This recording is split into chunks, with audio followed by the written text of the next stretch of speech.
Assalamualaikum warahmatullahi wabarakatuh. Halo, perkenalkan nama saya Gardina Syahda Aktiasyah dari kelas C Pendidikan Guru Sekolah Dasar angkatan 2021. Saya di sini akan menjadi guru IPA yang membahas tentang perubahan alam oleh faktor manusia. Nah, perubahan alam yang saya pilih adalah mengenai banjir. Nah, di sini saya menggunakan model cooperative learning dengan metode eksperimen.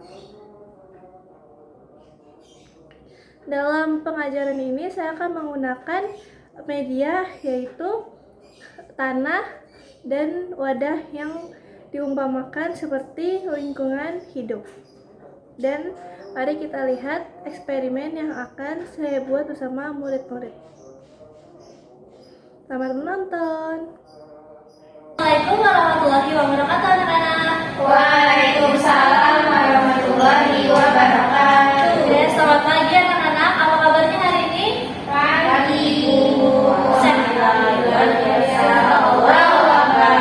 sehat semua sini? Sehat ya Bu. Jadi nyampe sekolah pada jam berapa nih kira-kira? Kita jam berapa nih nyampe sekolah? Tadi yang sekolah jam 10. Ini kita masuk jam 6 nih, Pak. Oh iya itu. Ya. Jadi masuknya soal Oke. Kalau Siska jam 6 Ibu. jam 6, kalau Ella Aku jam 6 juga Ibu. ini jam 6, kalau Aku Ella juga Ibu. Soalnya tadi Siska nyamper kita berdua. oh gitu naik apa? Naik angkot. Oh naik angkot nih, keren. Kalian hari ini semangat gak nih buat belajar hari ini? Semangat. Kira-kira tahu nggak nih kita mau belajar apa pagi hari ini? Nggak tahu. Kita mau belajar IPA, itu ilmu pengetahuan alam. Nah jadi karena ilmu pengetahuan alam, kita akan belajar tentang alam. Nah teman-teman di sini tahu nggak alam sekitar kita itu kita hidup di kota atau di desa? Kita di kota. Nah, di kota itu ramai atau sepi biasanya? Ramai. Nah, biasanya di kota-kota besar sering terjadi masalah alam nggak nih? Bencana Banjir. alam? Banjir. Oh iya banjir. Macet. Betul. Kebakaran juga. Iya betul kebakaran. Nah, tapi di sini ibu mau bahas bagian faktor alamnya. Nah, teman-teman pernah kalau di rumah sering lihat hujan deras nggak? Sering. Hujan deras. Pernah main di hujan nggak? Pernah. Dingin nggak? Dingin. Nah, kalau hujan deras itu biasanya kan jalanan kita bisa tergenang ya. Nah, kalau tergenang itu namanya apa? Banjir. Namanya banjir, betul. Nah, sekarang ibu mau bahas faktor alam mengenai banjir. Nah, di sini pernah ngalamin langsung banjir nggak di rumahnya? Pernah. Nah, kira-kira tahun berapa banjirnya? Udah lama sekali. Masih banjir. 2010. Diceritain mama. 2010 ya? 2010. Oh, 2010. Saya 8 tahun. Oh, 8 tahun ini keren nih katanya. Iya. Nah, jadi hari ini kita akan bahas faktor alam mengenai banjir. Banjir itu adalah genangan air yang berada di suatu lingkungan. Nah, karena teman-teman pernah ngalamin banjir di masa lalunya dengan ceritanya masing-masing. Nah, sekarang kita mau eksperimen nih tentang faktor alam banjir ini dan tentang pengaruh kenapa banjir itu bisa ada akhirnya terjadi di lingkungan kita. Nah, ibu akan eksperimen. Eksperimennya kita akan bareng-bareng semuanya. Nanti ibu punya gerakan.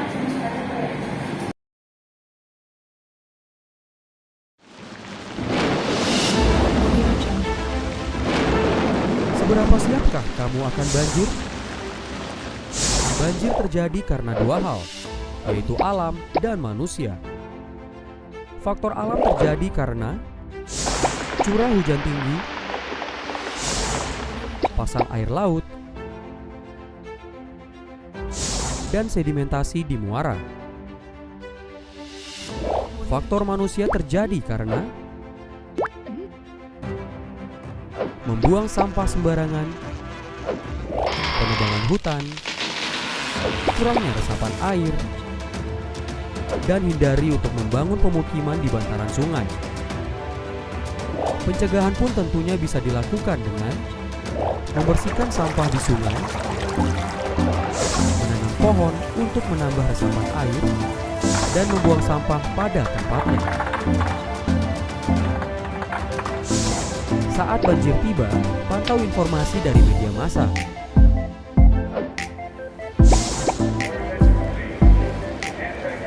Siapkan emergency bag yang dibutuhkan pada saat mendesak.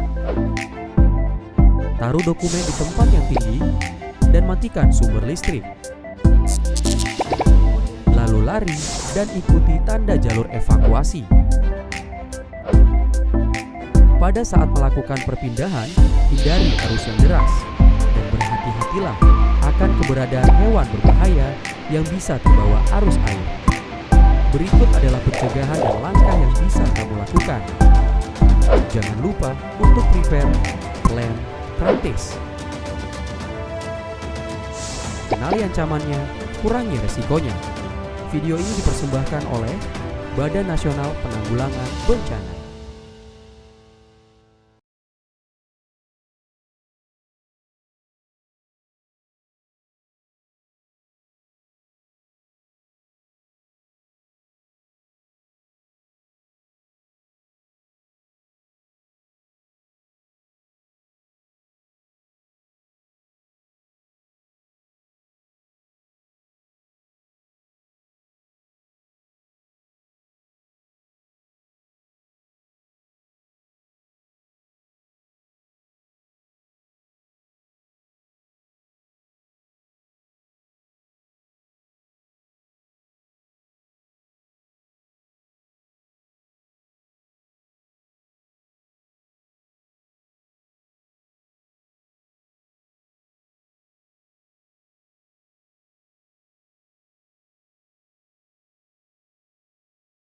Ini apa Ibu?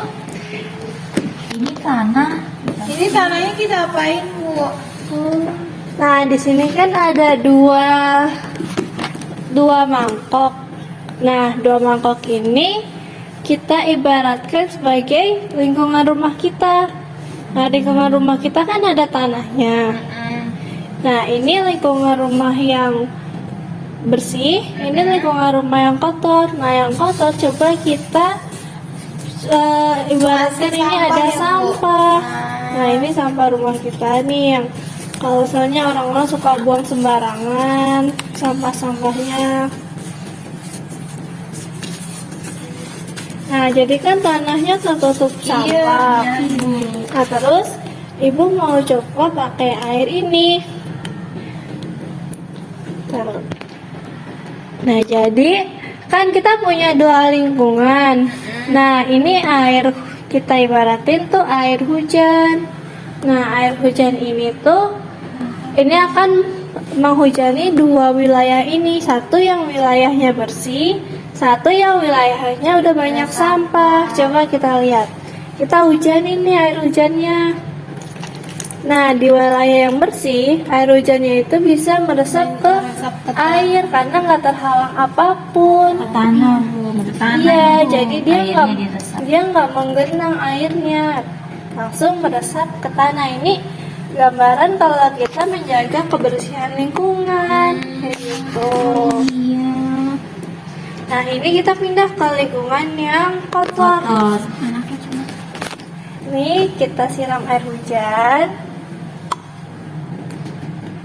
Nah, airnya itu dia langsung nggak ke tanah menggenang. ya, Bu? Enggak. Dia semua. Dia langsung airnya ada di atas. Iya, dia nggak bisa halang meresap. sama sampah-sampah, Bu. Banyak banget. Tenang, Ibu. Iya, dia airnya lebih tergenang Iya, dia nih. nggak meresap, Ibu. Di bagian sininya. Ih, Beda banjir. sama yang bagian lingkungan bersih. Jadi faktor yang menyebabkan banjir itu salah satunya perbuatan manusia yang suka buang sampah sembarangan. Itu nggak boleh Dia jadi tergenang, dia nggak meresap. Kamu buang sampah. Nah, ini jadi perbedaan lingkungan yang kotor sama lingkungan yang bersih. Kita tahu kalau sampah itu salah satu penghambat dari meresapnya air. Iya. Gitu. Nah, sudah.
Oke baik, setelah kita eksperimen bersama tadi melihat perbedaan lingkungan yang baik sama yang kotor, sekarang ibu punya LKPD lah, itu lembar kerja peserta didik. Nah, di sini kita coba isi pertanyaan sesuai dengan yang udah kita eksperimen.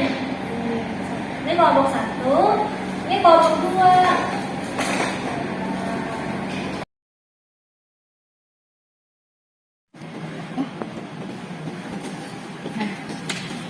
Nomor 1 nih.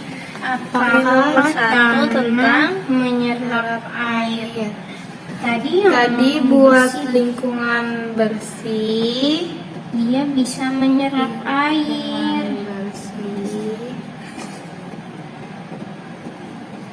dia menyerap air.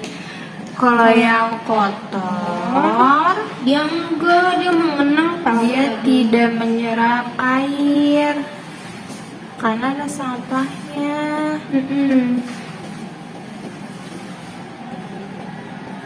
Nah, yang kedua, apakah air meluap di permukaan?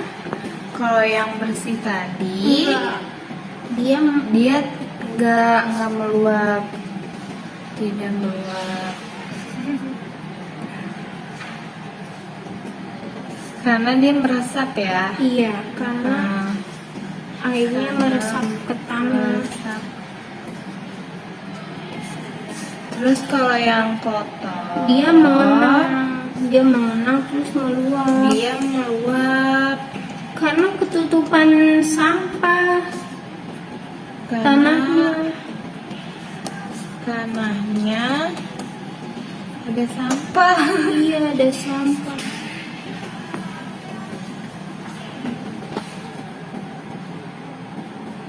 Nah, Terus yang ketiga, Biarin aja mereka. oke. Nah, dan Bagaimana kondisi lingkungan miniatur rumah setelah diberi air? Nah, tadi yang Bersih dulu deh, yang kita sisah bersih adanya. Yang bersih lingkungan rumahnya itu tadi tidak tergenang air, lingkungan rumahnya dia tidak banjir. tidak tergenang air. Iya.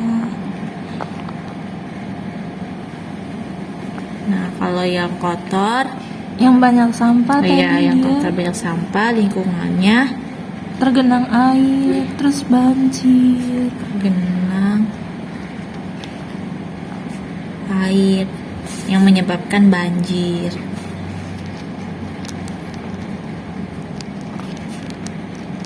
Dah, Bu. Oke, terima kasih kelompok 2. Karena kita tuh udah ngisi LKPD-nya tentang pertanyaan-pertanyaannya mengenai materi yang udah kita eksperimen ini. Sekarang Ibu mau minta tuh nih kita refleksi dan menyimpulkan hasil dari yang udah kita kerjakan. Boleh sama nih Siska yang dari LKPD? Silakan. Kamu nih, kan?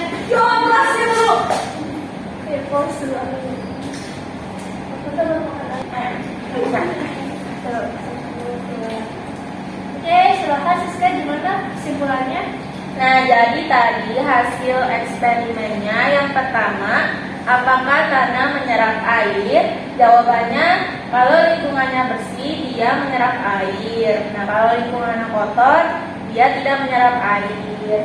Nah, terus yang kedua, apakah air meluap di permukaan?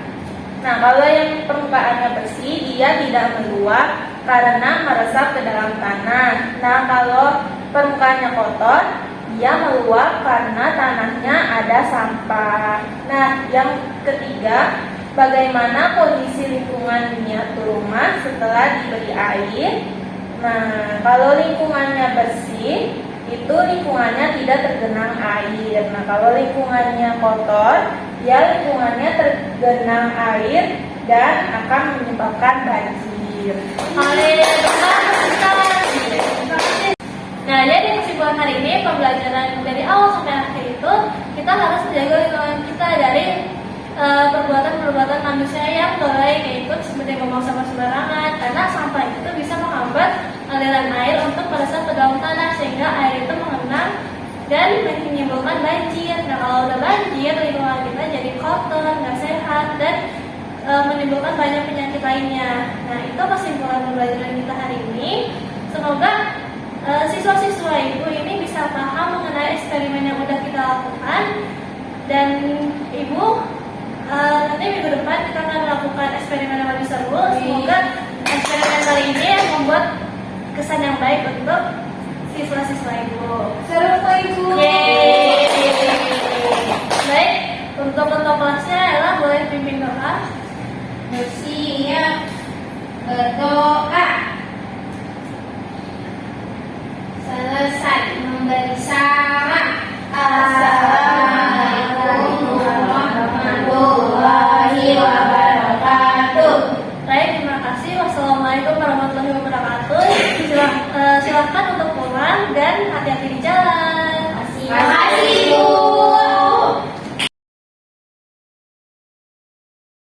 Halo, dari eksperimen yang sudah saya lakukan bersama murid-murid saya mengenai perubahan lingkungan oleh faktor manusia, dari eksperimen tersebut terlihat perbedaan antara lingkungan bersih dan lingkungan kotor, di mana lingkungan kotor dipenuhi dengan sampah, sedangkan lingkungan bersih dia masih bersih dan hanya terdapat tanah biasa. Nah, dari eksperimen itu terlihat air berperan sebagai air hujan, di mana air hujan itu akan mengguyur dua wilayah itu. Lalu kita akan membandingkan perbedaan peresapan air oleh wilayah yang lingkungan bersih dengan wilayah dengan lingkungan yang kotor. Tentu saja wilayah dengan lingkungan yang bersih akan lebih meresap air dan tidak menimbulkan genangan banjir. Sedangkan wilayah dengan lingkungan yang kotor, dia akan tersumbat oleh sampah-sampah sehingga air tidak dapat meresap ke dalam tanah dengan maksimal. Oleh karena itu salah satu penyebabnya faktor banjir, karena manusia banyak yang suka membuang sampah sembarangan di lingkungannya. Dari eksperimen itu, kita bisa mengajarkan kepada siswa-siswa gimana caranya penting untuk menjaga lingkungan kita akan tetap bersih dari sampah-sampah, karena sampah dapat menghalangi air untuk masuk ke dalam lingkungan. Selain itu, melalui eksperimen ini kita juga dapat mengasah daya berpikir kritis siswa, terus kerjasama siswa, dan juga memancing rasa ingin tahu siswa melalui percobaan-percobaan ini. Dan ini juga bisa meningkatkan motivasi dan minat belajar siswa terhadap IPA, karena IPA adalah salah satu produk yang dihasilkan di dalam pembelajaran. Jadi IPA tidak hanya sekedar mempelajari tentang alam, tapi juga mempelajari tentang proses dan menghasilkan produknya. Itu yang diajarkan oleh dosen kami, yaitu Bapak Supriyatna. Lalu melalui pembelajaran hari ini kita dapat simpulkan bahwa pembelajaran itu memiliki 3 susunan, yaitu kegiatan pembuka, kegiatan inti, dan kegiatan penutup. Dalam kegiatan inti kita memerlukan perangkat pembelajaran, yaitu ada modul ajar dan LKPD. Dan melalui pembelajaran itu kita dapat memberikan materi secara inovatif tergantung bagaimana guru berkreatif dan inovasi untuk memberikan pelajaran yang menarik kepada siswanya. Jadi pembelajaran IPA tidak hanya guru menerangkan secara satu sisi melalui papan tulis, tapi juga bisa melalui media-media yang akan membangkitkan minat dan motivasi belajar siswa. Dan itu guru sekarang perlu dituntut kreatif juga untuk menghasilkan media-media yang inovatif, sehingga anak-anak SD memang tidak bosan ketika mendengar pelajaran tentang IPA, matematika, dan sebagainya. Karena dari zaman saya pun pembelajaran itu cenderung dengan membosankan jika hanya dari satu arah, yaitu dari guru saja. Semoga apa yang saya bagikan di sini bisa memberikan manfaat ataupun inspirasi terhadap teman-teman yang ingin mencoba eksperimen ini. Saya menyadari kalau eksperimen saya ini masih belum maksimal dalam videonya, dalam penerapannya, dan mungkin dalam saya mengajarinya. Saya mohon maaf apabila banyak kesalahan dalam video ini, karena ini pertama kalinya juga saya melakukan simulasi seperti ini. Saya harap simulasi ini bisa melatih saya dan memberi motivasi kepada penonton untuk bisa lebih semangat mengembangkan media-media pembelajaran yang kreatif dan inovatif untuk anak-anak sekolah dasar di Indonesia. Terima kasih. Wassalamualaikum warahmatullahi wabarakatuh. See you.